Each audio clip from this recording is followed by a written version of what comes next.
अस्सलाम वालेकुम dear friends, उम्मीद है आप सब खैरियत से होंगे। हमारा आज का जो टॉपिक है बेसिकली ये बहुत ही इंपॉर्टेंट टॉपिक है कॉन्स्टिट्यूशन ऑफ पाकिस्तान के हवाले से, for the examination point of view या फॉर द जुडिशरी या फिर लॉ गेट के लिए ये एक ही बहुत ही इंपॉर्टेंट टॉपिक है। Article number 199, powers of high court to issue the fundamental rights, fundamental Ritz.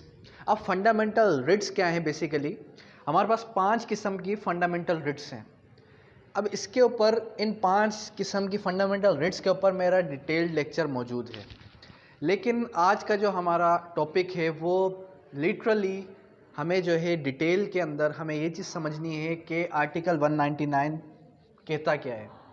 Article 199 जो है वो हमें बताता है पावर्स ऑफ हाई कोर्ट के बारे में, कि हाई कोर्ट की क्या क्या पावर्स हैं, हाई कोर्ट की क्या जुरिस्डिक्शन है to issue the fundamental writs. अब जो हाई कोर्ट के पावर्स के बारे में डिस्कस करता है वो करता है आर्टिकल 199, और 184 डिस्कस करता है about the supreme court of Pakistan, कि सुप्रीम कोर्ट की जो पावर्स हैं रिट जारी करने के लिए वो डिस्क्राइब क्या कहाँ पर है? आर्टिकल 184। तो आज जो है हम डिस्कस करेंगे आर्टिकल 199। अब आर्टिकल 199 का जो अगर हम कॉन्स्टिट्यूशन पढ़ते हैं तो उसके अंदर क्या लिखा है? Subject to the constitution, high court में if it is satisfied that no other adequate remedy is provided on the application of aggrieved party. It means के हाई कोर्ट को इख्तियारात कहाँ पर है? एग्रीव्ड पार्टी अगर जो है कोई एग्रीव्ड पार्टी क्या करे? एप्लीकेशन दायर करे। अब सबसे पहले हम देखेंगे mode of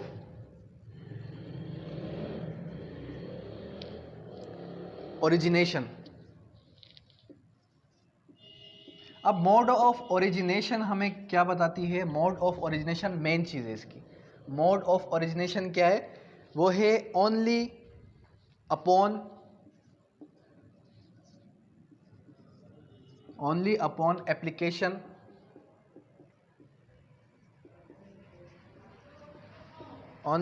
application of aggrieved party.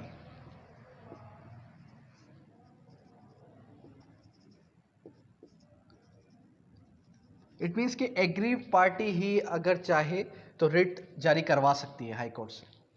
अब यहाँ पर आर्टिकल 199 कहता है कि सुओ मोटो जो पावर्स, अदखुस नोटिस, जो हमने अक्सर जो है हमारे टीवी के अंदर ये वर्ड सुना है, टेलीविज़न के न्यूज़ के अंदर हम ये वर्ड सुनते हुए आ रहे हैं, suo motu अदखुस notice.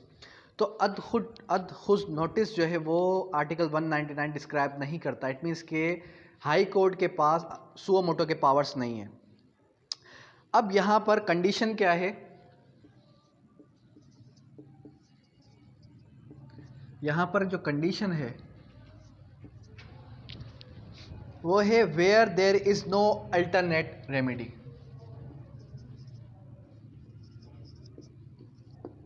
There is no alternate remedy.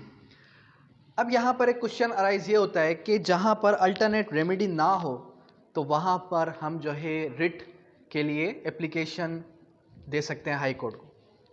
For example के अगर हम कहें कि जैसे कि फंडामेंटल राइट्स हैं हमारे पास, fundamental rights dignity of man है, या फंडामेंटल राइट्स हम कहें कि प्रॉपर्टी से रिलेटेड, तो प्रॉपर्टी से रिलेटेड अगर आपके पास कोई भी मसला होता है तो आप कहाँ जाते हैं? हाई कोर्ट के पास जाते हैं? नहीं, डेफिनेटली नॉट। आप कहाँ जाते हैं? आप जाते हैं सिविल कोर्ट्स के पास। तो वहाँ पर अल्टरनेट रेमेडी मौजूद है।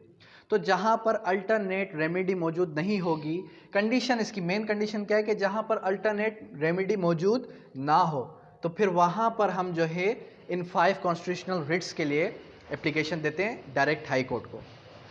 अब बिफोर 2015 से पहले अगर हम देखें तो हाई कोर्ट के पास सुओ मोटो के पावर्स थे, सुओ मोटो पावर्स भी हाई कोर्ट लेती थी, लेकिन अब यहाँ पर सुओ मोटो पावर्स जो है किसके पास हैं? सिर्फ और सिर्फ सुप्रीम कोर्ट के पास है।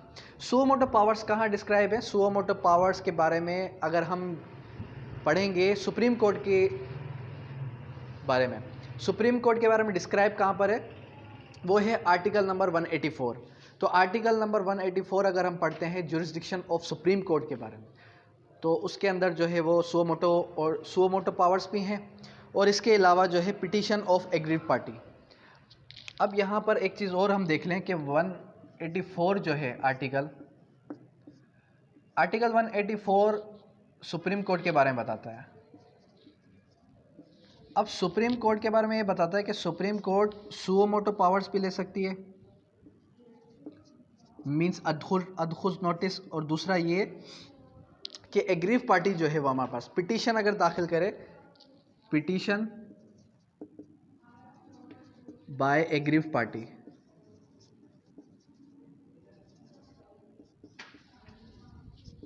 तो ये तो बात हो रही है किसके बारे में, सुप्रीम कोर्ट के बारे में। लेकिन आज हमें क्या पढ़ना है, आर्टिकल 199, इट मीन्स के हाई कोर्ट के बारे में।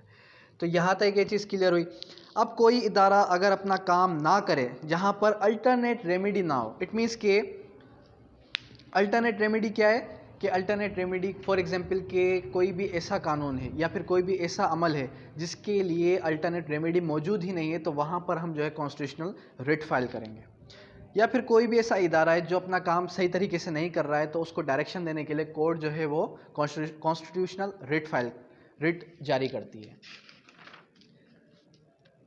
अब लिटरली अगर हम देखें तो यहाँ पर ये 5 किस्म की जो रेमेडीज़ हैं, ये आर्टिकल 199 के अंदर ये 5 वर्ड्स आपको कहीं भी नहीं मिलेंगे, लेकिन इससे रिलेटेड मिलते जुलते अगर हम वर्ड्स देखें तो वो हमें ज़रूर मिल जाएंगे। अब सबसे पहली चीज़ क्या है, मेंडामस। मेंडामस क्या कहता है, मेंडा मीन्स टू डू।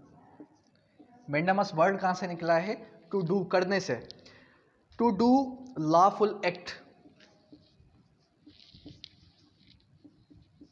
अब लॉफुल एक्ट मीन्स के यहाँ पर ये डिस्क्राइब कर दिया गया कि मेंडामस के कोई भी जो है एग्रीव पार्टी जाती है और वो कहती है कि कोई भी जो है एडमिनिस्ट्रेटिव अथॉरिटी है या फिर कोई लॉफुल एडमिनिस्ट्रेशन, गवर्नमेंट जो है, गवर्नमेंट का कोई इदारा अपना एक्ट जो है वो पर्टिकुलरली परफॉर्म नहीं कर रहा, तो कोर्ट जो है, हाई कोर्ट उसको डायरेक्शन देगी कि वो जो है अपना लॉफुल एक्ट सही तरीके से परफॉर्म करे, अपने उसको डायरेक्शन देगी हाई कोर्ट।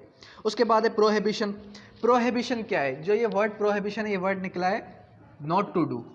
प्रोहिबिशन मीन्स रोक देना, या प्रोहिबिशन मीन्स के ना करना, to stop any department, any authority not to do. यहाँ पर बात हो रही है करने के लिए, यहाँ पर बात हो रही है not to do, it means के ना करने के लिए। एनी अनलॉफुल और इलीगल वर्क, एनी अनलॉफुल और इलीगल वर्क, इट मीन्स के कोई भी जो है गवर्नमेंट इदारा, कोई भी गवर्नमेंट अथॉरिटी अगर कोई अनलॉफुल एक्ट कर रही है, इलीगल वर्क कर रही है, तो हाई कोर्ट जो है उसे रिट जारी करेगी कि वो अनलॉफुल या इलीगल वर्क जो है ना करे, वहीं रोक दे। उसके बाद है सर्च और राय। अब ये थर्ड जो है हमारे पास सर्च और राय, ये हमें क्या बताती है, certificate of action. Certificate of action.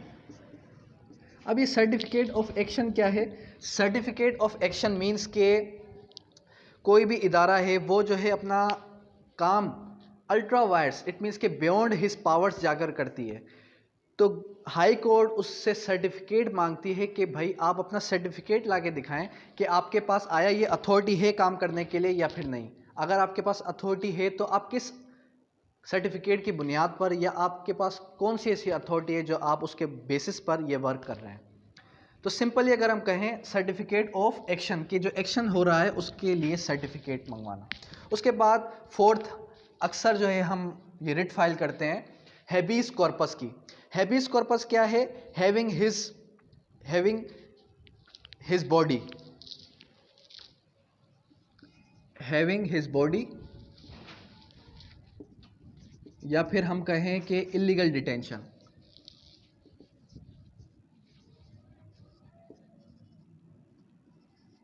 अब ये इलीगल डिटेंशन क्या है कि अगर किसी भी शख्स को जो है इलीगली डिटेन किया गया हो, तो जो कोर्ट है वो उसको कहेंगी कि आप जो है इसको हमारे पास पेश कीजिए, हैविंग हिज डिटेंशन, उसकी डिटेंशन को लेकर आना।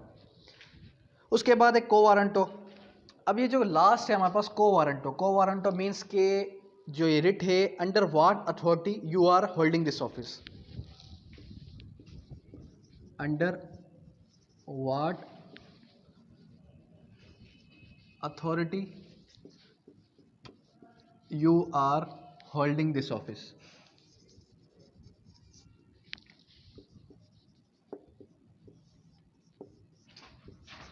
It means कि अब जब परवेज़ मुशर्रफ साहब से के ऊपर जो रिट फाइल हुई थी वो कौन सी थी? को वारंटो, कि आप जो है किस बुनियाद पर ये अपना ऑफिस होल्ड कर रहे हैं। सिंपली अगर मैं कहूँ कि जो ये को वारंटो है ये इस बेसिस पर है कि आप कौन से बेसिस पर अपनी ऑफिस को होल्ड कर रहे हैं, आपके पास कौन से आपके पास आया के पावर्स हैं इस ऑफिस को होल्ड करने के और नॉट। फर्दर अगर हम देखें तो फर्दर हमारे पास है लिमिट ओनली इन प्रोविंस। अब फर्दर अगर हम जो है बुकिश लैंग्वेज को पढ़ते हैं, कॉन्स्टिट्यूशन आर्टिकल 199 को पढ़ते हैं, तो फर्दर उसके अंदर कौन सी चीज़ डिस्क्राइब है? उसके अंदर डिस्क्राइब है लिमिट्स जुरिस्डिक्शन के बारे में। अच्छा, अब ये 5 वर्ड्स आपको कॉन्स्टिट्यूशन के अंदर मौजूद नहीं मिलेंगे, आर्टिकल 199 के अंदर नहीं है, लेकिन इससे मिलते जुलते ये जो वर्ड्स हैं ये सारे वर्ड्स आपको मिल जाएंगे सब क्लास 1 सब क्लास 2 के अंदर। फर्दर अगर हम देखते हैं जुरिस्डिक्शन के बारे में, तो जुरिस्डिक्शन हाई कोर्ट कहाँ पर होती है? प्रोविंस के अंदर। तो सिंपली जो लिमिट्स है वो उसकी प्रोविंस की हद तक ही है, उसकी जुरिस्डिक्शन आर्टिकल 199 कहता है कि उसके प्रोविंस की हद तक है। उसके बाद जो नेक्स्ट है, अभी चलें अभी हम जो है वर्ड्स देख लेते हैं कि कौन कौन से वर्ड्स डिस्क्राइब किए गए हैं कॉन्स्टिट्यूशन ऑफ पाकिस्तान आर्टिकल 199 के अंदर। तो फर्स्टली है not to do and simply to do, refer to do. जो फर्स्ट 2 हैं वो सब क्लास 1 एंड 2 के अंदर डिस्क्राइब है कि करने से रोकना या फिर जो है ना करना। इट मीन्स के कोई भी इलीगल वर्क है उसको करने से रोकना या फिर लॉफुल एक्ट को करने के लिए कहना। फर्दर अगर हम देखें, declaring any act done within the territorial limits by without unlawful authority, तो ये डिस्क्राइब किया गया। उसके बाद थर्ड जो है हमारे पास सर्च और राय के बारे में, वो है सर्टिफिकेट ऑफ एक्शन। अब सर्टिफिकेट ऑफ एक्शन जो है इट मीन्स के ये भी यहाँ पर को वारंटो का वर्ड यूज़ नहीं किया गया, यहाँ पर वर्ड यूज़ किया गया है सर्टिफिकेट ऑफ एक्शन का। फर्दर अगर हम देखें हेबिस कॉर्पस या चलें एनी पर्सन इलीगली डिटेंशन। अब यहाँ पर कोई भी पर्सन जो इलीगली डिटेन किया गया हो या वो हमें डिस्क्राइब करता है कहाँ पर? हेबिस कॉर्पस के लिए। उसकी जो है डिटेंशन को कोर्ट जो है अपने पास मंगवाती है। फर्दर जो है quo warranto, under what authority you are holding this office. अब ये है कि अंडर व्हाट अथॉरिटी, आपके पास कौन सी अथॉरिटी है जिसकी वजह से आप अपने ऑफिस को होल्ड कर रहे हैं। अब देखते हैं इंटरिम ऑर्डर को। इंटरिम ऑर्डर क्या होता है कि फॉर एग्जांपल कि आपने कोई ऐसी रिट दायर की हाई कोर्ट के पास कि जिसकी वजह से आप चाहते हैं कि उस आपको हाई कोर्ट डायरेक्शन दे या उस अथॉरिटी को ये डायरेक्शन दे कि फ़ौरन ही आपका काम हो जाए। अब हाई कोर्ट अपना वर्डिक्ट तो सुनाएगी 2 महीने बाद, 4 महीने बाद, या फिर जब भी वर्डिक्ट आना है या फिर जब भी फैसला आना है, लेकिन आप चाहते हैं कि विद इन 15 डेज़ आपके पास टाइम नहीं है और आपका काम भी हो जाए, तो क्या हाई कोर्ट के पास इंटरिम ऑर्डर के इख्तियारात हैं या नहीं? No right of party. पहली चीज़ कि ये जो एग्रीव पार्टी है उसका ये राइट नहीं है कि जो है वो इंटरिम ऑर्डर के लिए कह सके। ये डिपेंड करता है अबाउट डिस्क्रिशन ऑफ कोर्ट, कि कोर्ट डिसाइड करेगी कि इंटरिम ऑर्डर करना है या नहीं। अगर कोर्ट इंटरिम ऑर्डर पास कर भी देती है तो सिंपली मैं ये कहूँगा कि उसके बाद कोर्ट के पास इंटरिम ऑर्डर पास करने के बाद 6 मंथ का टाइम पीरियड है कि विद इन 6 मंथ्स कोर्ट को जो है उसका फैसला सुनाना है। फर्दर अगर हम देखें इसी आर्टिकल को लेके चलें तो वहाँ पर आर्म्ड फोर्सेस के बारे में डिस्कस किया गया है। किस चीज़ के बारे में डिस्कस किया गया है? About armed forces. अब आर्म्ड फोर्सेस मींस कि जो आर्मी से रिलेटेड हैं, नेवी से रिलेटेड हैं, वो कॉन्स्टिट्यूशनल रिट्स आर्टिकल 199 के अकॉर्डिंग रिट फाइल नहीं कर सकते। अब वो अगर रिट फाइल नहीं कर सकते वो फंडामेंटल रिट फाइल करेंगे, फंडामेंटल रिट भी फाइल नहीं कर सकते। इट मीन्स कि ये 5 फंडामेंटल रिट्स वो फाइल नहीं कर सकते। तो उनके लिए जो है अलग ही उनके एक राइट्स हैं। इट मीन्स कि अगर उनको अपने ही ऑफिस से निकाल दिया गया है या फिर उनके साथ कोई ज़्यादती हुई है, आर्मी ने ज़्यादती की है, कोई XYZ, तो वो वहाँ पर रिट फाइल नहीं कर सकते। वो करेंगे with due process of law. It means के constitution of Pakistan article number 1 article number 4 के तहत, तो उसकी जो है वो उसके लिए जो है वो पिटीशन फाइल करेंगे। तो सिंपली आज हमारा जो टॉपिक था वो सिंपली इस चीज़ को डिस्कस करना था कि आर्टिकल 199 की जो डिटेल है उसको जो है सिंपली एक लेक्चर के अंदर रिकॉर्ड करना। Thank you.